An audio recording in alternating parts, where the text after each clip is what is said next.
Marina, pode passar, por favor. Bom, quando a gente pensa em banana, né, a parte fundamental da organização dela é a estrutura na qual ela é manejada, né? A banana, ela se encontra numa forma de touceira. Touceira, para quem não sabe, é como as gramas, por exemplo, se organizam, né? Que é numa área pequena, saem diversas folhas, por exemplo. E na bananeira é desse jeito também. Então, se vocês estão vendo aqui nessa imagem que a Sabrina fez para a gente, né?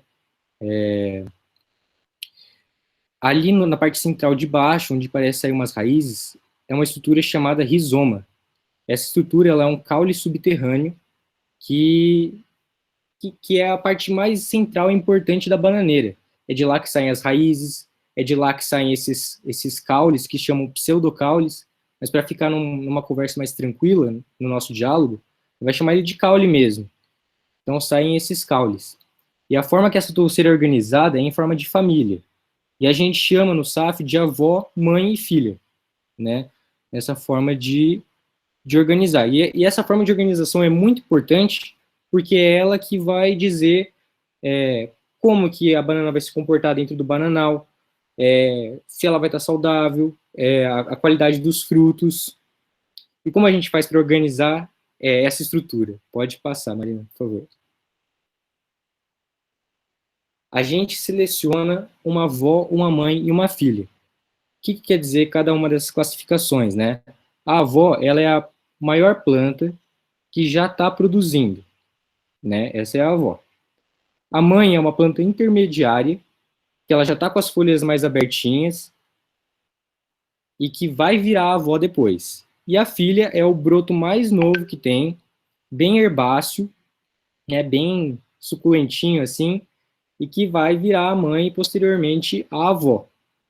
Então, quando a gente chega, por exemplo, num bananal que ele não está tão bem manejado, né, ou ele estava ocioso antigamente, vai estar uma touceirona mesmo, não vai ter nesse esquema de família, não. Então, o que a gente tem que fazer? A gente tem que selecionar cada um desses integrantes. Então, para selecionar a avó, você identifica quais são as maiores plantas, né, as maiores bananas ali que já estão produzindo ou que já produziram. Você escolhe a que está com a banana mais saudável, mais bem formada, né? Que a planta está mais saudável, que não está com praga, e você corta as outras, que é um processo chamado de desbaste, que é cortar as plantas que você não quer. Para a mãe, você faz um processo similar, deixando sempre a mais vigorosa, a mais saudável. E para a filha também, deixando sempre 3 plantas por touceira. É importante você selecionar as plantas que vão estar com maior quantidade luminosa, para elas poderem fazer lá a fotossíntese, né, obter os alimentos de uma melhor maneira. Também a forma que você vai fazendo o desbaste, você vai conduzindo essa touceira dentro do bananal. Então é muito interessante também você levar isso em conta, porque se você conduzir de qualquer forma, pode ser que daqui a alguns anos duas touceiras trombem uma com a outra, né? É uma brincadeira, mas pode acontecer essa questão de desorganizar o bananal, né? E nesse processo de eliminar, fazer o desbaste, vai sempre ficar um toquinho no chão. E é nesse momento que você tem que introduzir o seu facão com a ponta dele, bem naquele miolo, no palmito, para você evitar que ele rebrote. Mas ele vai rebrotar, alguns vão rebrotar. Então é importante visitar a área de tempos em tempos, uma vez por semana, para ver se está acontecendo esse rebrote e eliminar ele. Pode passar, Marina, por favor. No caso do desbaste das plantas grandes, né, principalmente quando você vai fazer aquela seleção inicial das avós, ou deixou ficar uma planta bem grande no sistema, é difícil você realizar o corte dela com um facão, por exemplo, ou com uma ferramenta similar de uma vez, né, no só golpe. Tem gente que consegue, eu não consigo. Mas o ideal, então, nesses casos, é você introduzir o facão nessas plantas grandes, né, na parte central do caule dela, numa altura mais ou menos próxima ao nível do solo, até que a ponta do facão chega ali no miolo e você começa a rotacionar o facão, de forma que você vai retirar essa parte de cima da planta. Então você faz o desbaste das plantas maiores com uma maior facilidade. E daí esse resto de cima que ficou, você pode picar as folhas e distribuir no seu sistema agroflorestal, nas linhas, nas entrelinhas. E, novamente, é importante fazer depois ali aquele dano na parte central desse topo que sobrou para evitar o rebrote. Pode passar. Depois do desbaste, né, tem alguns cuidados especiais, algumas dicas que você pode fazer, né? Uma delas é um cuidado com o moleque da bananeira, que ele é um inseto, que é um besouro, que acontece no Brasil inteiro, e ele é muito danoso à cultura da bananeira. Por quê? Porque ele entra, a larva dele, né, a lagarta dele, entra dentro do rizoma, aquela estrutura que eu falei, que é debaixo da terra, que gera as plantas, que gera a raiz.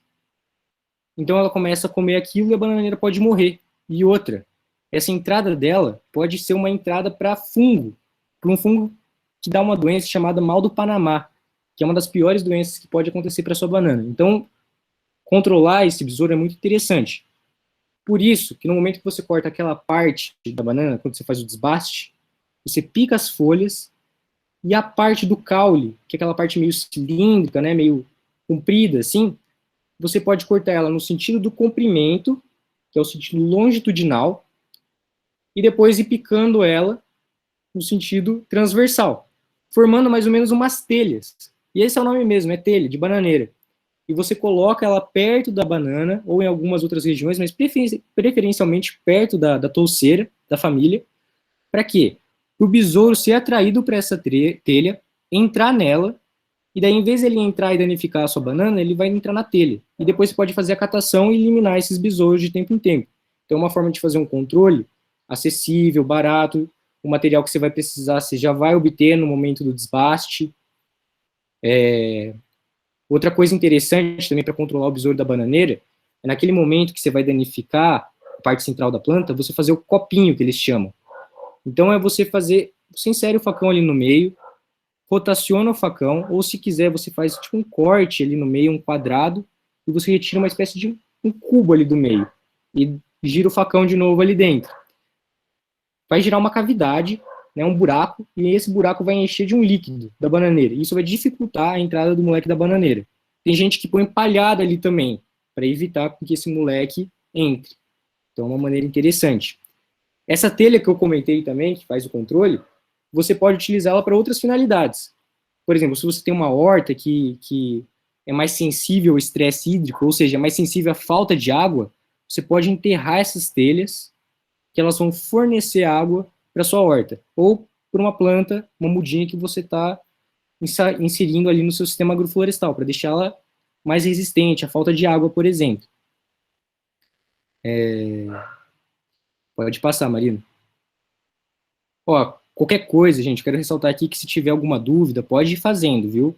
Que não vai interromper, vai só agregar a conversa. Beleza.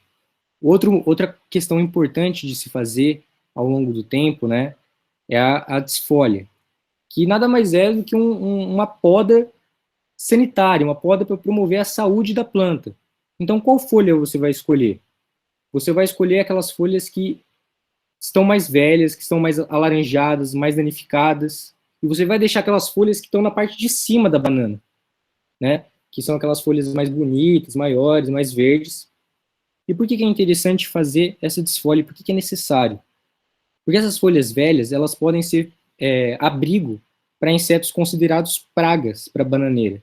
Ou seja, para quem produz a banana, para quem vai depender da venda dela, é importante tomar cuidado com isso para ter frutos de melhor qualidade. É simples, é retirar essas folhas.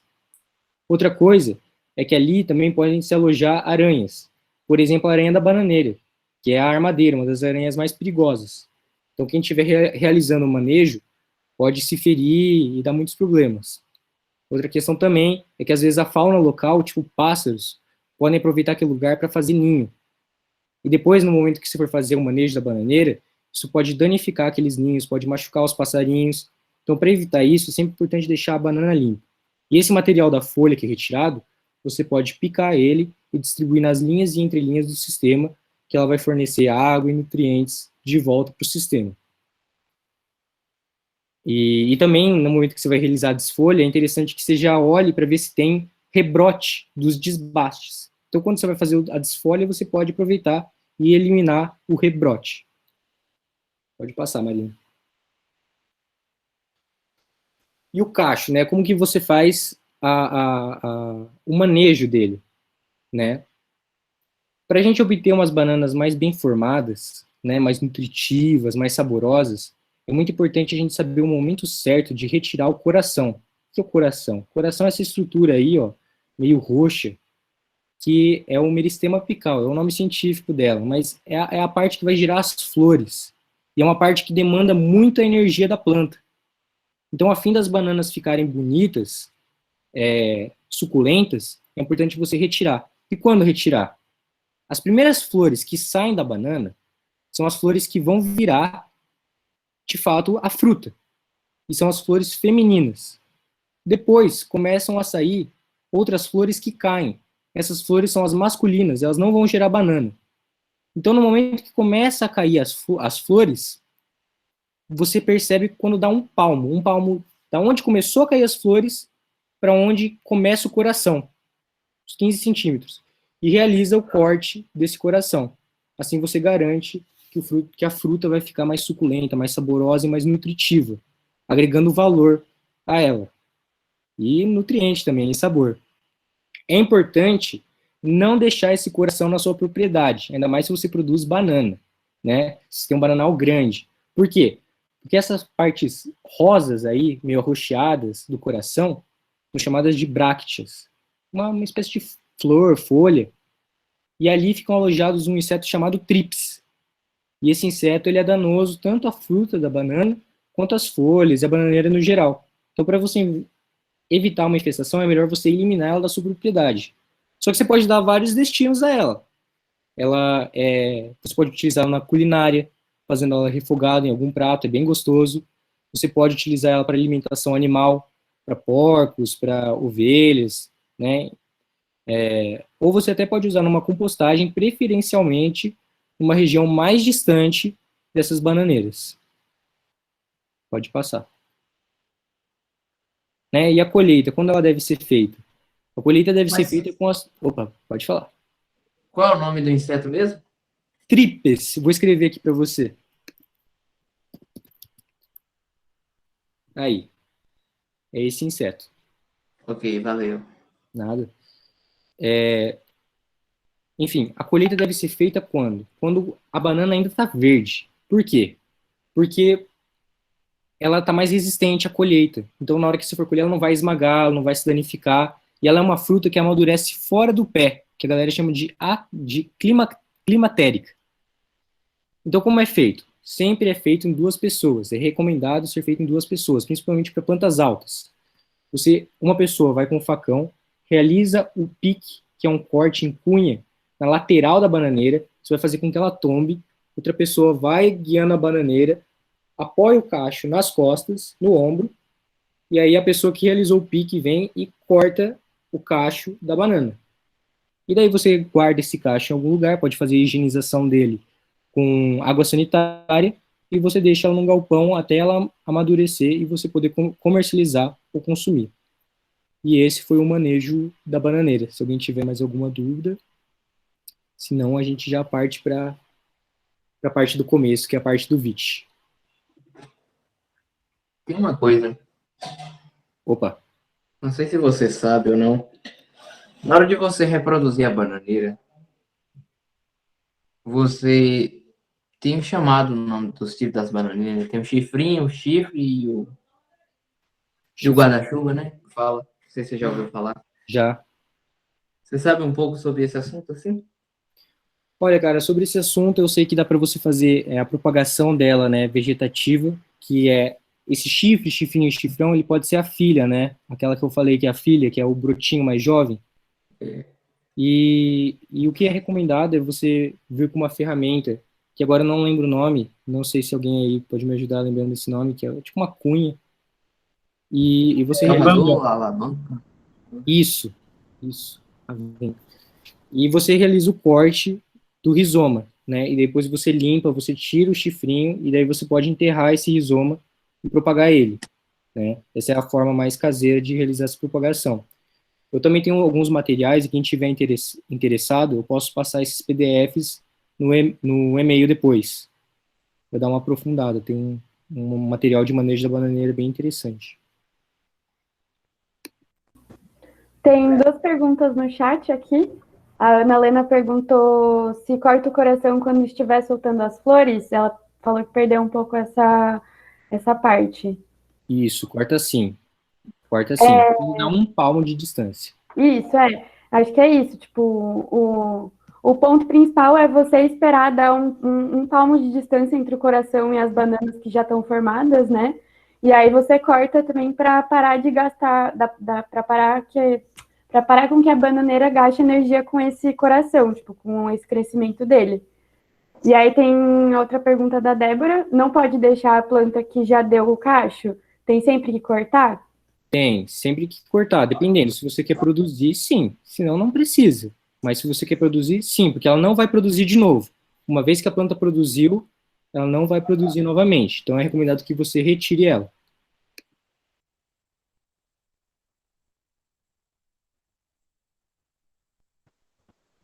Mais alguma dúvida, pessoal? Ou podemos passar de tema? Eu tenho. Opa, por favor. Estão me ouvindo? Estamos sim. Então, qual é o tempo que a gente espera para a banana, para o cacho de banana ficar a ponto da gente tirar ele do pé? Certo, boa pergunta. Ó, a banana, quando ela sai, quando ela nasce da flor, né, bem no comecinho, ela tá bem de lado, assim, né? E conforme com o tempo, ela vai curvando, indo para cima, indo para cima, indo para cima. E no momento que ela tiver mais ou menos num tamanho que você acha que a banana deve ficar mesmo, e ela ainda tá verde, você colhe ela. Espero ter... Um bom parâmetro que muitas pessoas falam também é esperar ela perder as quinas, né? Que quando a banana ela ainda está bem verde, ela tem uns ângulos, né? Bem firmes assim, é quase, vamos dizer, parece mais um quadrado, né? E um losango assim. E aí, à medida que ela vai madurando, ela vai ficando mais com aquele formato mais circular, né? Mais esférico, assim, digamos. E aí é quando você sabe que está mais madura. Legal. E quanto tempo a gente espera para amadurecer? Depois de colhida, você disse? Olha, isso varia um pouco, inclusive das condições em que você deixa a própria banana. Se tem aquela velha prática, né, que o pessoal sempre fala, se você colocar enrolado em jornal, ela vai amadurecer mais rápido, né? Então vai depender desse tipo de pós-processamento que se fala, né? Mas aí vai depender da planta também, porque se você colheu ela muito verde ou se você colheu ela já perto de estar madura, também vai influenciar. Não tem uma regra, uma fórmula assim específica, né?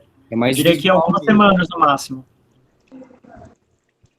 Porque a gente pega material de um assentamento chamado Dom Tomás e distribui lá em São Paulo. E sempre dá uma briga danada, porque o pessoal que compra fala que os produtores colheram muito verde e sempre dá uma confusão. Agora eu vou poder falar que é para colher verde mesmo. É isso Legal. aí. Muito massa, que legal. Bom, vamos então para a parte do VIT? Obrigada. Nada. Imagina. Obrigada aí. Então, bom, pessoal, por questões técnicas, a gente teve que fazer uma inversão de ordens aí dos temas a ser apresentado, mas esses vão ser os 4 temas que vão ser apresentados hoje, né? O manejo da bananeira já foi, e agora eu vou começar tratando dos safos sucessionais, sucessão ecológica e estratificação, né? E vou dar uma leve contextualizada, e também, não sei se o Thiago chegou a comentar, mas nós somos do Grupo SAF, né? Ontem o Grupo Separa se apresentou, e o Grupo SAF também, assim como o Separa, é um grupo aí que estuda sistemas agroflorestais desde 95, que ele foi fundado por estudantes da Exalc e vem sendo desenvolvido e vem desenvolvendo projetos de pesquisa, ensino e extensão desde então, em áreas distribuídas aí na universidade. E qualquer informação a mais que vocês queiram saber ou curiosidade sobre o grupo, também fiquem à vontade para perguntar, tá? E eu sou o Francisco, e eu vou apresentar agora a parte dos SAFs sucessionais, né? Pode passar, Marina. Então, para começar esse assunto, eu queria trazer isso bem do básico, né, que algumas pessoas talvez não tenham familiaridade com alguns termos. Então, eu gostaria de começar primeiro contextualizando o que é um SAF, né, um sistema agroflorestal, que existem muitas definições, né, não é um batido martelo, assim, unânime, o que define um SAF, porque cada pessoa vai puxar a sardinha para o seu lado, né, mas de forma bem grosseira e simplificada, um sistema agroflorestal pode ser definido simplesmente como um sistema que vai consorciar, ou seja, combinar componentes arbóreos, né, árvores, com culturas agrícolas ou animais, né. Então, aí nas duas fotos a gente vê esses dois exemplos, e como vocês podem ver aí nesse SAF, é um sistema muito bem organizado, né.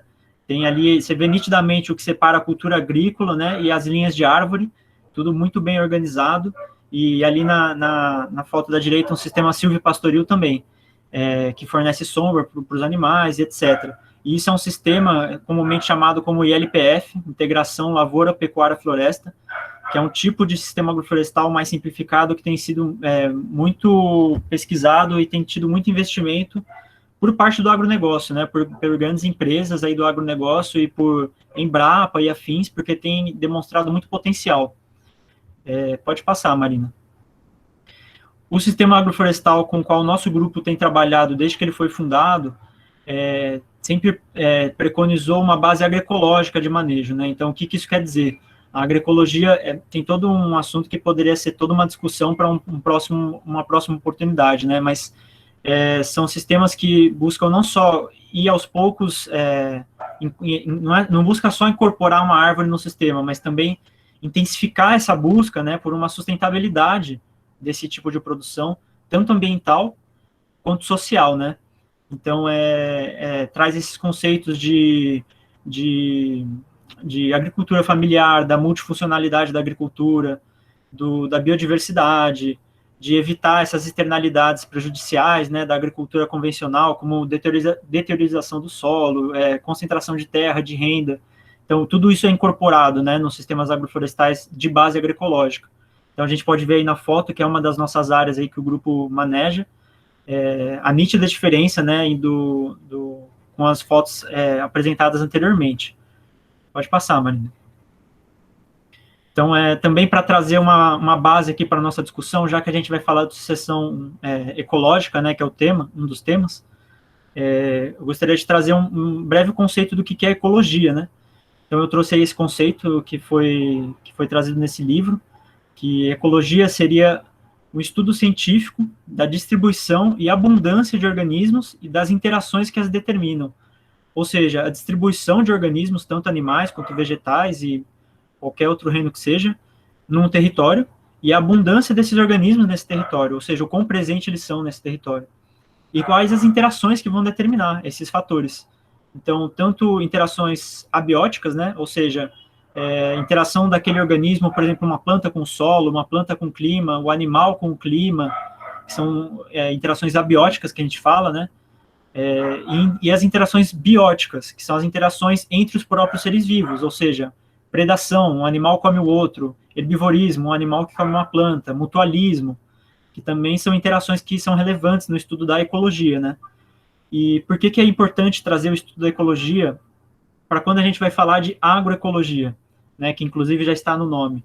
Porque a agroecologia ela vai preconizar, ou seja, ela tem como base, né, como fundamento, o respeito a essa dinâmica natural da ecologia do ambiente em que aquele sistema está localizado, por isso ecologia local, né, e vai respeitar essa dinâmica natural da ecologia local para incorporar no seu sistema de produção. E o porquê que isso acontece? A gente vai ainda aprofundar nos próximos slides, mas em regras gerais, porque isso vai aumentar a eficiência do seu manejo, vai economizar custos e vai reduzir essas externalidades prejudiciais, né? Ou seja, vai reduzir a demanda por agrotóxicos, por fertilizantes químicos, por trabalhar o solo, que isso tudo, quando a gente vê isso extensivamente no curso de agronomia, tem consequências negativas para o solo, né? Que a gente vê aí sendo denunciado à torta e à direita na mídia e tal, e as pessoas denunciando, né, que o agronegócio tem diversos malefícios, né, enfim. E a agroecologia busca ir por outro viés, por um viés que não tenha, minimizar esses malefícios, né, e reverter esse processo. Então, é por isso que é essa a importância desse estudo da ecologia. Pode passar, Marina. Então, para começar o conceitos de hoje, né, e, novamente, pessoal, estou aqui falando um pouco veloz, né, porque é um assunto bem denso e a gente está trazendo de forma bem rápida, mas fiquem à vontade para interromper e perguntar qualquer coisa, tá? Então, aqui eu vou trazer o conceito de estratificação. Talvez vocês já tenham ouvido falar sobre isso. Então, o que é a estratificação, né? Basicamente, é uma forma de classificar as espécies vegetais quanto à necessidade luminosa delas, de forma bem simples, né? Então, a gente ouve muito falar em, qual que é o extrato dessa planta, quando a gente está falando em sistemas agroflorestais. É uma planta de extrato alto, médio, baixo, e isso quer dizer como que aquela planta vai necessitar de luz, né? Então, a gente tem aí as plantas de extrato alto, que são normalmente aquelas que precisam do pleno sol para se desenvolver. Então, se você expor elas à sombra, ao sombreamento, a tendência delas é se desenvolver pior, né, de se desenvolver mal, não se desenvolver tão bem quanto uma outra que esteja a pleno sol. E algumas podem até mesmo morrer, né, não conseguir suportar o sombreamento. As plantas de extrato médio, por sua vez, elas até toleram um pouco de sombreamento. Não necessariamente quer dizer que elas prefiram esse sombreamento, mas elas toleram. E tem as de extrato baixo, que são as plantas que muitas vezes elas vão se desenvolver melhor com um pouco de sombreamento. Novamente, não quer dizer que vocês sombreando muito elas vão se desenvolver melhor, porque tirando plantas parasitas, as plantas precisam de fotossíntese, elas precisam de luz, né, para se desenvolver, para ganhar a energia delas. Mas essas plantas que são consideradas de extrato baixo, se você expor elas ao pleno sol, que é a luz, assim, né, sem nenhum impedimento, muitas vezes elas têm queda de rendimento, podem até chegar a morrer também. Então, isso não é algo, assim, super bem delimitado, mas é meio que um guia que as pessoas usam, que trabalham com sistemas agroflorestais, para tentar entender aonde que você pode ir e quais são as limitações de cada espécie, né? Inclusive, existem subclassificações, assim, como extrato médio-alto, extrato médio-baixo. Então, é mais ou menos dessa forma que esse conceito de estratificação é utilizado. Pode passar, Marina. E aí a gente vai para o segundo conceito, que agora eu vou unir os dois temas, né? Que é a sucessão ecológica.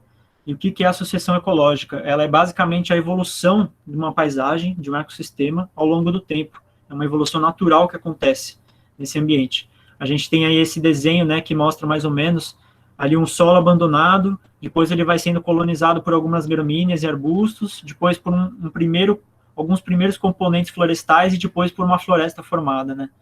Isso é uma dinâmica conhecida nos estudos de ecologia como sucessão ecológica de um ambiente. E essa evolução, ela é regulada pelas interações que a gente comentou, né, na ecologia, pelas interações bióticas e abióticas. Então, vai primeiro acontecendo aquela colonização pioneira, né, das espécies que a gente fala que são pioneiras, que normalmente precisam do sol, são de extrato alto, né, já utilizando o conceito de estratificação, e aos poucos vai dando lugar a outras espécies e o sistema como um todo vai evoluindo.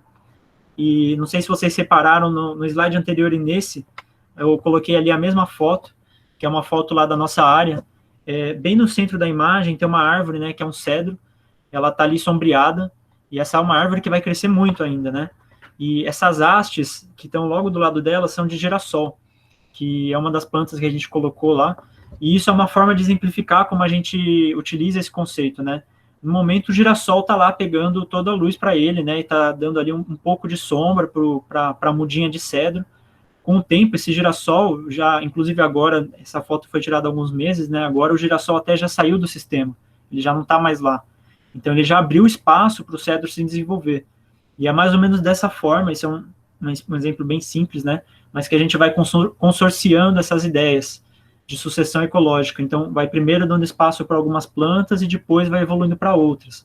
Isso é um assunto bem complexo, né? Mas aqui eu estou trazendo de forma mais simplificada. Pode passar, Marina. Então, eu até gostaria de abrir espaço para vocês, para interagir um pouco. Se vocês gostariam de dizer o que vocês entendem por SAF sucessional, se vocês já ouviram falar dessa palavra. Alguém se sente à vontade para comentar? Aí a foto já está até dando uma dica, né? A sequência de fotos.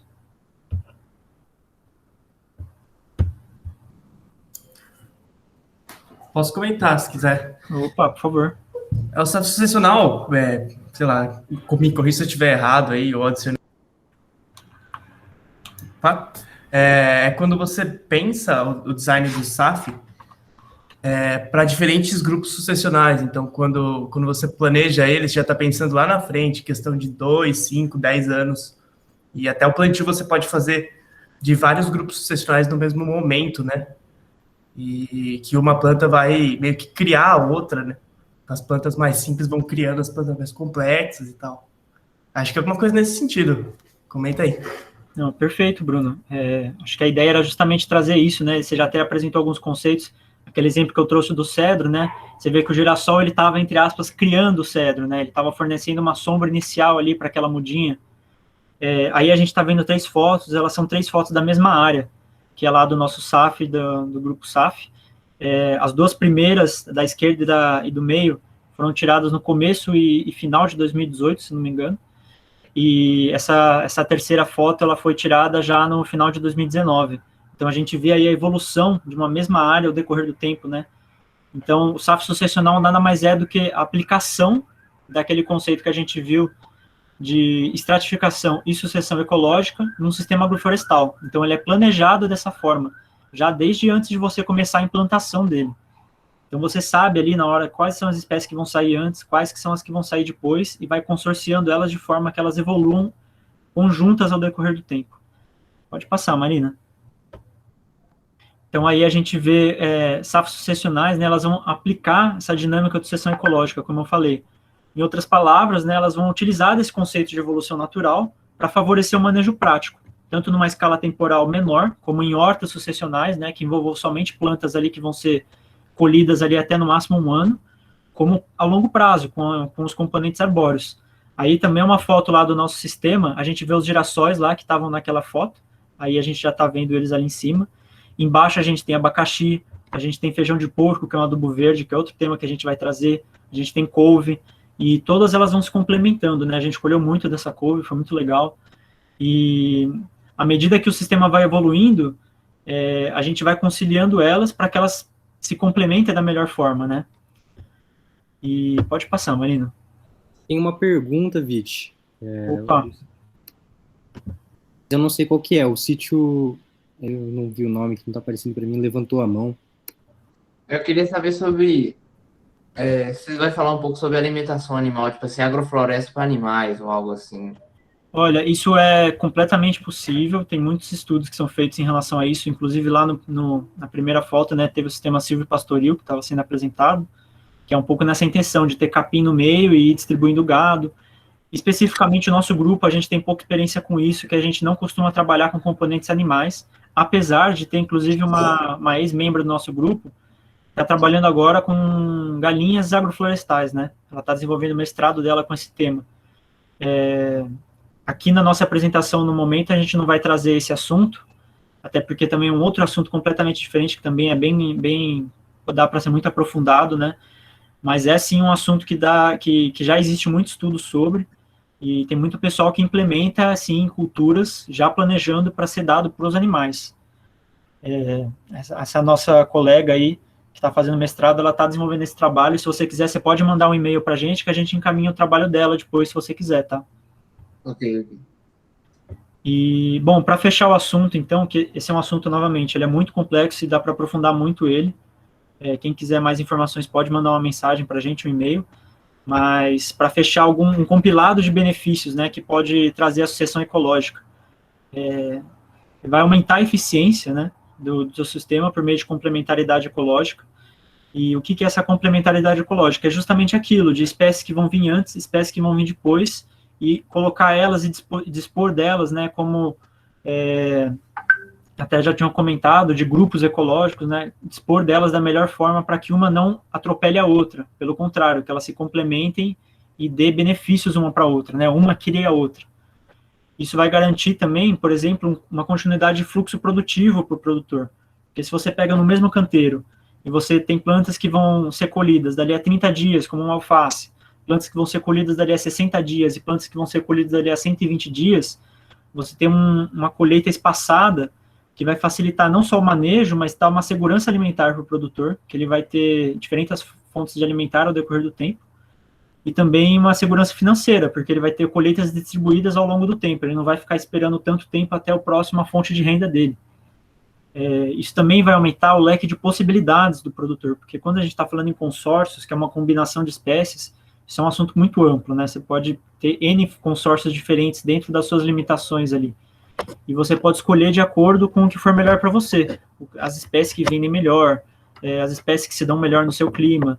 Então, são muitas possibilidades que podem surgir daí. Então, é realmente um leque infinito de possibilidades que o produtor tem ali à sua mão, né, para montar o seu sistema agroflorestal. E um planejamento bem feito, ele também vai possibilitar um adensamento de espécies, né? Então, a gente viu aquela foto lá, tinha muitas espécies numa mesma imagem. E isso é um adensamento que a ideia de aplicar a associação ecológica é justamente que as plantas não se atropelem. Então, é um adensamento que é feito, as plantas não vão se prejudicar entre si, se o planejamento for bem feito, e você vai conseguir colher muitas coisas no mesmo espaço. Então, isso também é um ponto muito positivo, né? Um adensamento da sua produção. E, como um todo, isso é um assunto inteiramente diferente, mas é relevantíssimo, assim, no assunto quando a gente fala em agronomia, que quando você implementa dessa forma um sistema, ele tende a melhorar a saúde do seu solo, biologicamente, fisicamente e quimicamente, né, nutricionalmente. Então, isso é um assunto inteiramente diferente, que dá para ter 300 palestras aqui só sobre isso, mas a utilização dessa biodiversidade, da cobertura de solo, dos adubos verdes, que inclusive vai ser mencionado ainda hoje, melhora a saúde biológica do solo, melhora a estrutura dele e as dinâmicas nutricionais que estão presentes dele. A gente estuda isso muito também nas nossas disciplinas. Então, é uma série de benefícios que são trazidos aí quando a gente aplica os conceitos de ecologia, e eu acho que hoje era um pouco disso que eu gostaria de pincelar aqui bem superficialmente com vocês.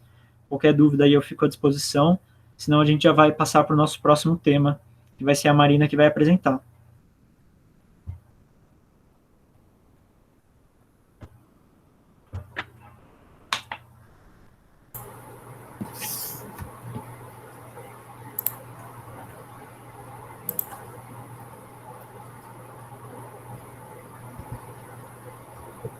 Boa noite a todos, meu nome é Marina, eu vou falar sobre o controle de formigas cortadeiras. Eu vou tentar apresentar um pouquinho rápido, porque o nosso tempo já está um pouco curto. Bom, primeiramente é preciso saber identificar, né, quais são as formigas cortadeiras e quais são as formigas comuns. Isso pode ser feito através dessa estrutura localizada entre o abdômen e o tórax. Se tiver um segmento ou nenhum segmento, é uma formiga comum. Se tiver 2 segmentos, é uma formiga cortadeira. Mas vale lembrar que nem todas as formigas cortadeiras causam danos significativos à cultura. Boa parte dessas espécies apenas coletam folhas que já estão caídas no solo. Então, o controle só pode ser feito se já estiver sendo visto prejuízos na área. Bom, para identificar as formigas cortadeiras realmente problemáticas, elas geralmente têm essa largura da cabeça grande, muito maior em relação às demais formigas. Tem essas 2 protuberâncias grandes aqui também, uma mandíbula grande e geralmente tem essa cor vermelha amarronzada. Isso é de modo geral para todas as formigas cortadeiras que causam danos. Eu queria ressaltar que todas as receitas e técnicas que eu vou passar aqui mais para frente foram retiradas de cartilhas e artigos, então eu não peguei nada que seja de blog, nada que seja de site, porque eu não acredito que eles são muito confiáveis. Eu também não testei nenhuma dessas técnicas, então eu não dou certeza que é 100% eficiente. Mas, né, é o que eu achei. A gente vai passar esse material para vocês depois, então não precisa se preocupar em anotar tudo. Bom, vamos lá. Uma das formas de controle de formiga cortadeira é plantar plantas repelentes ao redor dos canteiros, para evitar que essas formigas se aproximem dessas áreas, e nas áreas próximas aos formigueiros, para evitar que as formigas caminhem muito para longe do formigueiro. Então, ela vai chegar nessa planta repelente e vai voltar. Então, a gente pode citar como exemplo dessas plantas a lavanda, o orégano, salsa, hortelã, alecrim, mamona, cenoura e arruda. Também é possível você cobrir os canteiros com as folhas dessas plantas, mas tem que se atentar que a troca dessas folhas deve ser feita frequentemente, no mínimo 1 vez por semana. Outra forma é plantar plantas atraentes em volta do formigueiro, né, para novamente evitar que as formigas se afastem, porque toda a comida que elas precisam já está perto da casa delas, ou longe das áreas do canteiro, de preferência perto de áreas que tenham predadores naturais, como galinheiros. Se tiver galinha da Angola na área, é melhor ainda, porque elas são muito mais eficientes no controle dessas formigas. Bom, como exemplo dessas plantas, nós temos leucena, mandioca, batata doce, cana-de-açúcar, gergelim, feijão de porco, feijão guandu e inhame. Eu destaquei aqui o gergelim porque ele é um dos únicos listados que tem o poder controlador de formigas comprovado cientificamente. Inclusive, já existem iscas químicas, né, iscas formicidas, baseadas no gergelim. As sementes e as folhas do gergelim são atrativas para as formigas, mas elas são tóxicas para o fungo do qual as formigas se alimentam, né? Porque, para quem não sabe, a formiga não come a folha, ela usa a folha para cultivar um fungo lá dentro do formigueiro e come esse fungo. Então, as formigas levam o gergelim para as câmaras de cultivo do fungo e o fungo acaba morrendo.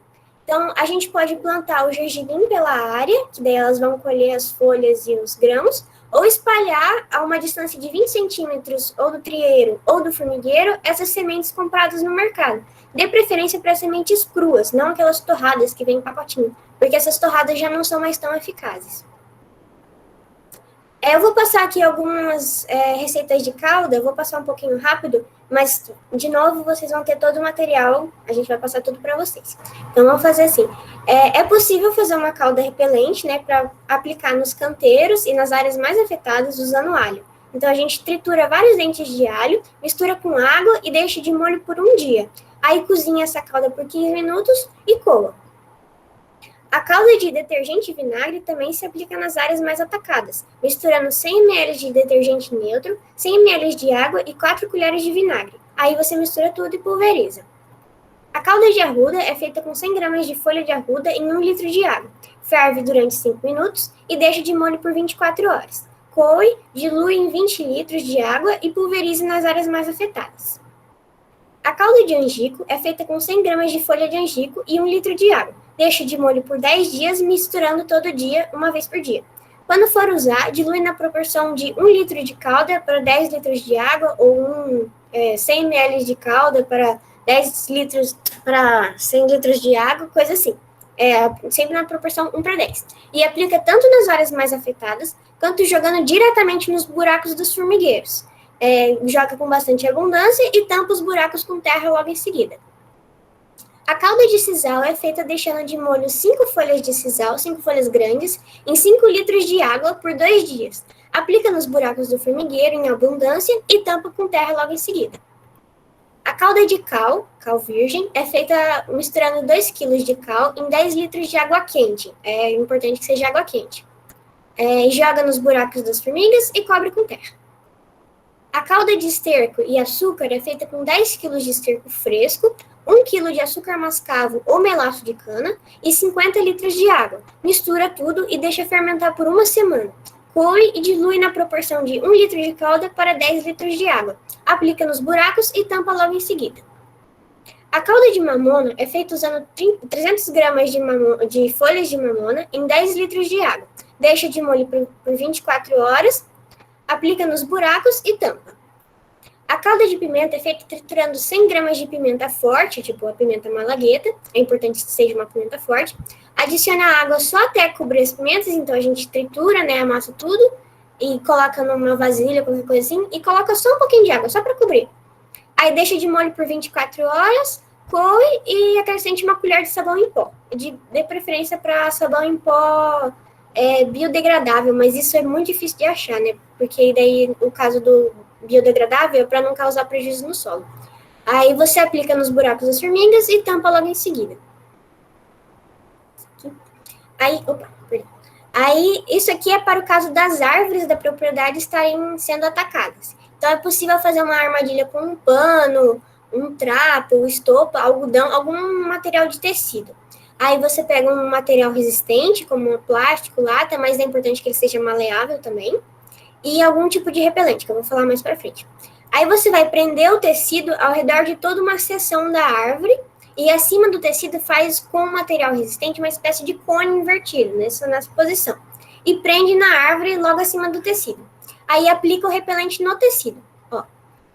Se a árvore não for muito grande, é possível fazer o cone com o topo de uma garrafa PET. Então a gente corta, né, o topo da garrafa PET, tira aquela parte da tampinha e faz um corte vertical para conseguir abrir o cone. Aí você abre o cone, prende na árvore com fita, amarrando, qualquer coisa desse tipo. Isso com o pano já preso na árvore, e daí você passa o repelente no pano. Aqui também tem mais um esquema. Então, nós temos a árvore, aí prende o pano na árvore, né, em toda uma seção, cobrindo todo o perímetro da árvore, coloca o cone e passa o repelente. Aí o repelente pode ser feito com graxa, com vaselina sólida, a calda de pimenta que já foi explicada, querosene e entre outros produtos que têm um cheiro forte, que o cheiro fique forte por bastante tempo, alguma tinta, coisa com cheiros fortes. Bom, esses são os que eu achei mais frequentemente, eu pesquisei em diversos artigos e cartilhas. Tem alguns outros métodos, por exemplo, eu vi que se você pegar uma pasada de terra de um formigueiro e jogar em outro formigueiro, tipo, trocar as terras dos formigueiros com formigas dentro, as formigas meio que vão se matar. Isso eu vi uma cartilha só, um artigo, na verdade, só falando. Eu fui pesquisar além e eu não achei muito mais do que isso. Mas, assim, se vocês procurarem, tem outros métodos de controle, mas esse daqui eu peguei só o que eu tive mais certeza que funcionaria. Então, é isso. Aí agora vai ser a parte de adubo verde, que vai ser apresentado pelo Lucas. Muito obrigada. Se alguém tiver alguma dúvida. Boa noite a todos. Desculpa aí pelo horário, já são quase 7 horas, vou tentar ser o mais breve possível com vocês. Eu vou contextualizar, esperar a Marina colocar na apresentação. Eu vou contextualizar para vocês aí, explicar o que são os adubos verdes ou essas plantas de cobertura, né? Pode passar para o próximo slide. Buscar definir para vocês na apresentação e conseguir contemplar um pouco melhor a apresentação, já que já tem um pouco mais de tempo, com os exemplos. Então, o objetivo dessa apresentação é definir o que são essas plantas de cobertura e quais que são os benefícios que são propiciados por esse tipo de planta. Pode passar. No caso desse próximo slide aqui, eu trouxe um exemplo bem aleatório, eu trouxe o caso da cultura da soja, né? Que a gente é um grupo de SAF, mas eu estou trazendo um grupo da cultura da soja aqui só para contextualizar melhor, porque é um problema recorrente nesse tipo de produção.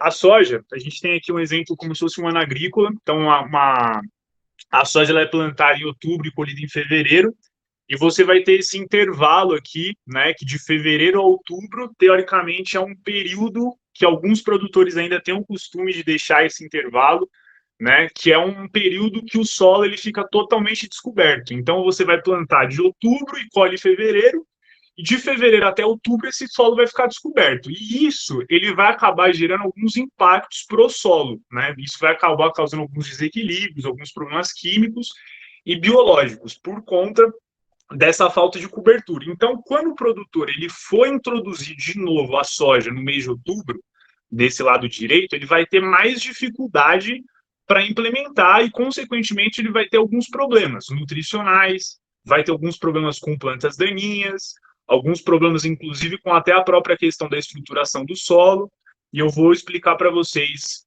ao longo da apresentação e contemplar um pouco melhor amanhã na apresentação. Pode passar, Marina.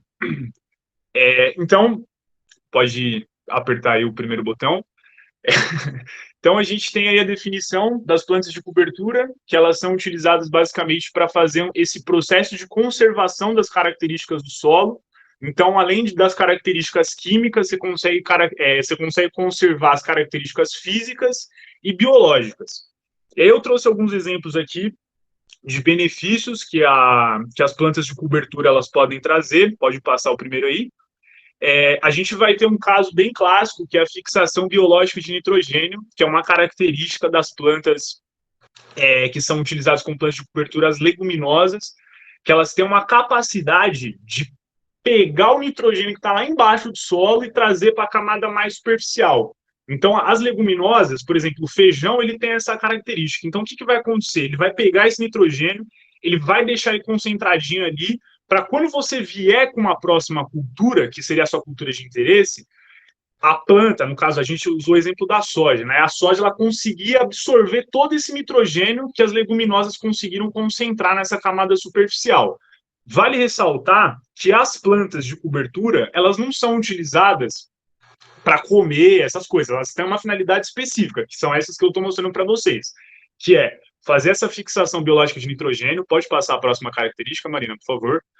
Ela vai auxiliar no controle de plantas invasoras ou as famosas plantas daninhas. Por quê? Porque as plantas daninhas, a grande maioria delas, elas têm uma característica que elas são fotoblásticas positivas. O que é isso? Elas precisam de uma certa quantidade de luz para germinar. Então, se você consegue cobrir o seu solo com essas plantas de cobertura, você impede que tenha o desenvolvimento de plantas daninhas na sua área. Então, esse método de controle, inclusive vou abordar ele amanhã, é um método de controle físico de plantas daninhas. É uma alternativa viável ao método de controle químico. Pode passar para o último benefício, por favor. E aí, por fim, a gente tem o controle dos processos erosivos. As plantas daninhas, as plantas de cobertura, elas são utilizadas, ela tem um destaque nessa parte, porque se você deixa o seu solo descoberto, tende a uma compactação maior, porque imagina, o sol bombando em cima da terra, né? O solo, ele tem água, o solo é um ambiente vivo, ele tem micro-organismo, ele tem água, né? Tem toda uma relação de fauna e microfauna ali, que ela é danificada por conta de estar descoberta. Então, se você consegue cobrir esse solo com essa cobertura vegetal, com esse adubo verde, você consegue controlar um pouco melhor esses processos erosivos, porque essa incidência solar, essa radiação solar que teoricamente ia entrar rasgando com tudo, ela é diminuída, né? Então você consegue preservar melhor essas características do solo. Pode passar, o próximo slide. Então, assim, essas plantas, como eu estava comentando com vocês, elas não são utilizadas depois, por exemplo, o feijão, que é uma leguminosa, né? Você vai produzir o feijão ele pode dar vagem, você pode consumir e tal, tudo bonitinho. Porém, no caso das plantas de cobertura, o feijão, ele não vai, você vai impedir, na verdade, que o feijão desenvolva as vagens, né? Por quê? Porque, pensa, a leguminosa, ela vai estar pegando aquele nitrogênio, ela vai estar concentrando. Enquanto isso, ela está se desenvolvendo. Só que você vai matar ela, você vai arrancar ela, vai derrubar ela, né?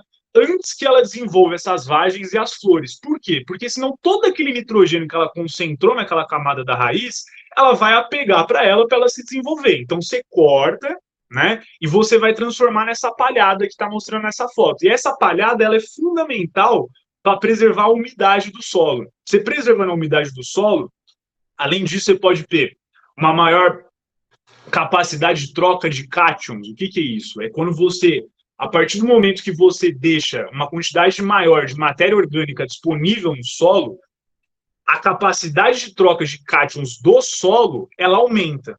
E o que isso implica? Os nutrientes, eles vão ficar de uma forma mais disponível para a sua planta de interesse, para a planta que você vai introduzir ali na sua área, entendeu? Então, o processo você planta, a planta vai crescer, antes de dar flor, vargem, fruto, enfim, você corta e vai formar essas palhadas. Vai preservar a umidade, vai disponibilizar matéria orgânica, vai evitar processos erosivos e vai ter uma boa produção, consequentemente. Pode passar para o próximo slide. Então, com base nisso que eu falei, a gente tem algumas características que a gente tem que levantar aí, que na hora da gente escolher uma planta de cobertura, a gente tem que levar 3 características em conta. A primeira delas é... Marina? A primeira delas é a capacidade da elevada biomassa. Que quando a gente fala de biomassa, é a capacidade, depois que você corta aquela planta, né, a capacidade que ela tem de vegetar, né, quando você cortar aquela planta, vai ser convertida em matéria orgânica para o solo. Né? Teoricamente, é uma compostagem que você vai estar acontecendo ali no seu sistema. Né? Então, pode passar para o próximo exemplo. Então, outra característica que é importante é o crescimento rápido dessas plantas. Elas precisam se desenvolver bem, quanto mais rápido ela se desenvolver, mais rápido ela vai conseguir absorver esse carbono, esse nitrogênio do solo, mais rápido o seu solo, teoricamente, vai estar pronto para você vir com a sua cultura de interesse.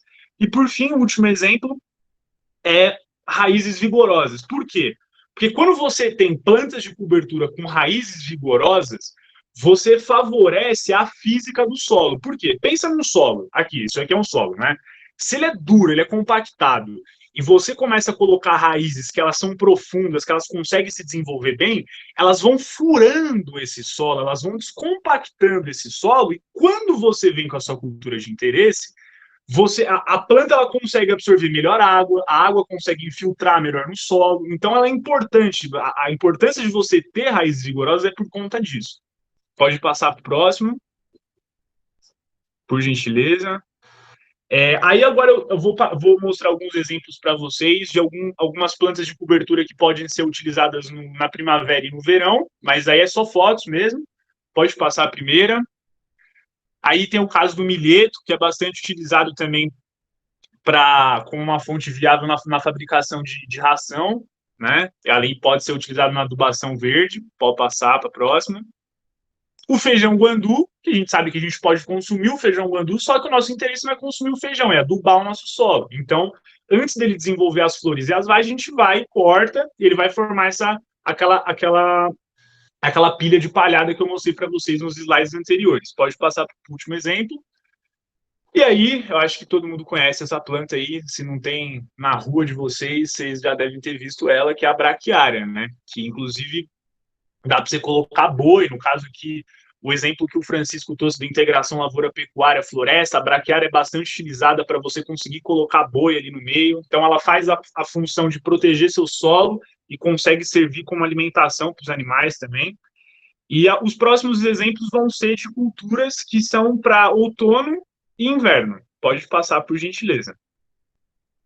Aí, no caso, esse tipo de plantas de cobertura eles são mais utilizados no sul, então tem o caso da aveia, pode passar para o próximo, tem o tremoço e, por fim, temos a ervilhaca, né?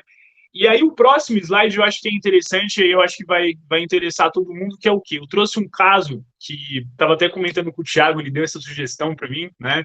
Que são as leguminosas, são as plantas que são mais utilizadas para fazer adubação verde, né? Quando a gente fala de adubação verde, gente, o adubo verde ele é um tipo de planta de cobertura, que a finalidade dele é nitrogenar o solo. É isso que é o adubo verde, né? E o principal expoente, o principal exemplo que a gente tem do adubo verde são as leguminosas.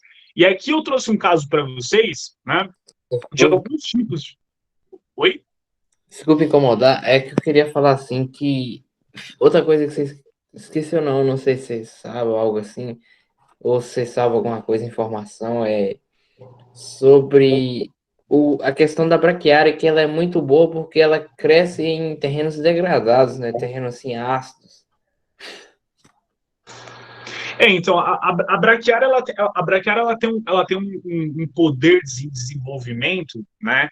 Que isso a galera acaba utilizando por conta disso, exatamente isso que você falou, né? Então, ela consegue, se você colocar ela na área, né? É até difícil depois você tirar ela, né? Mas se você consegue fazer um consórcio bem feito, saber exatamente o período que você coloca ela, você consegue ter bons aproveitamentos. Inclusive, a braquiária tem um exemplo, né? Isso que você falou, que dentro dos exemplos de consórcio, a braquiária é muito utilizada com café e mamão, né? A Embrapa destaca que para você ter uma produtividade maior desses dois tipos de cultura, eles consorciam com braquiária. Então eles fazem as linhas de café e entre as linhas eles colocam braquiária, né? Então tem essa adubação verde, essa proteção do solo, né? E aí alguns exemplos que eu falei para vocês da integração lavoura-pecuária, eles usam não só como proteger, mas como para o animal se alimentar também. E aí, nesse último slide aqui, a ideia foi trazer alguns tipos de leguminosas, né? Então, você tem leguminosas para regiões mais úmidas, né?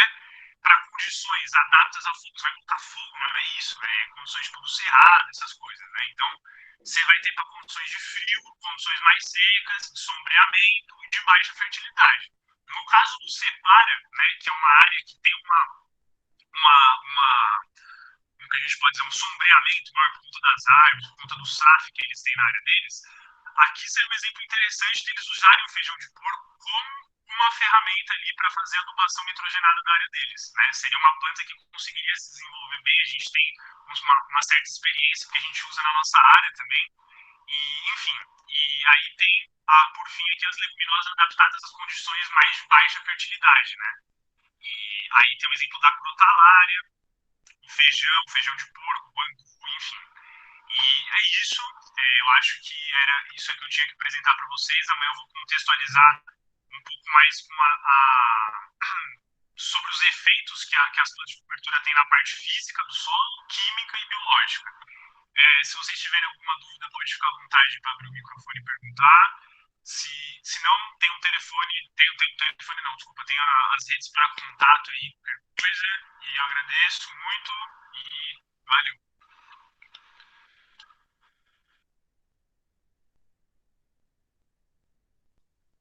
Aí finalizou a aula, né? Finalizou.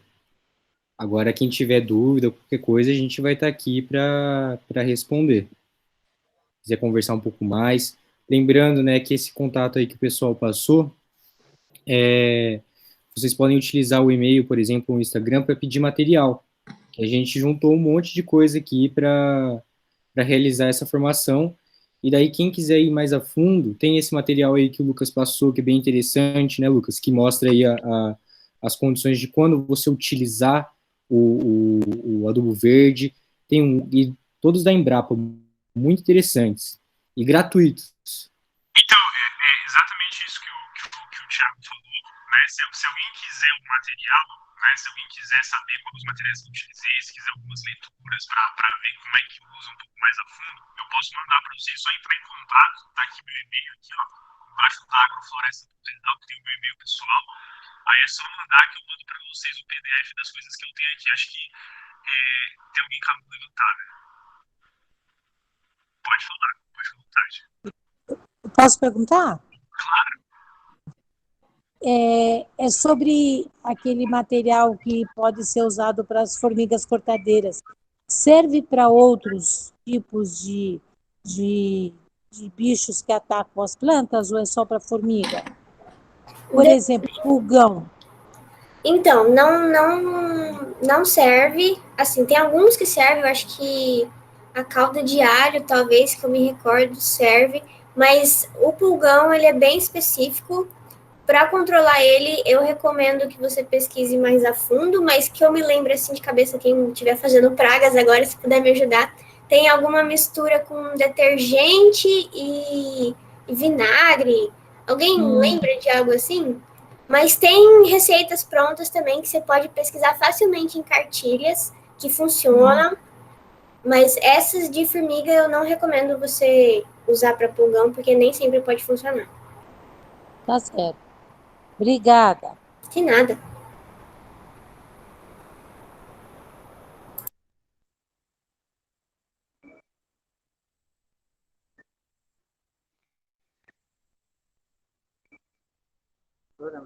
Então, muito legal essa aula, né? Que legal que você achou legal. Estamos muito felizes. Muito obrigada, viu, gente? Foi maravilhoso, viu? Aprendi muito. Obrigado. Agora eu vou poder brigar mais lá. Obrigadão. Um abraço. Obrigado à presença de todo mundo. Até amanhã. Lembrando que amanhã a gente vai dar uma aprofundada nessa questão que o Lucas iniciou, que é muito, muito, muito interessante. E a gente vai falar também da questão da compostagem, da aplicação dela, de como ela funciona. Então, só para explicar um pouquinho mais para quem ainda está aqui, o primeiro dia foi do Separa apresentando, o segundo dia foi do SAF apresentando, e esse terceiro dia vai ser uma união do SAF e do Separa, dando unir quais são esses elementos em comuns. E é isso, daí está o convite. Tá ótimo. Até amanhã, então. Tá ótimo, muito obrigado. A aula foi muito massa. Parabéns aí pela aula. Legal, gente. Até mais, até amanhã. Boa noite Até para todo mundo. amanhã. Tchau, tchau. Valeu, Valeu, pessoal. gente, até Parabéns amanhã. aí, hein? Até amanhã. Obrigada, até mais. Valeu, obrigado. Tchau, tchau. Até Obrigada, amanhã. pessoal. Até amanhã. Valeu. Parabéns, adorei. Obrigadão. Parabéns, gente, pela apresentação. Deu para aprender bastante. E não esqueçam de Valeu, parar de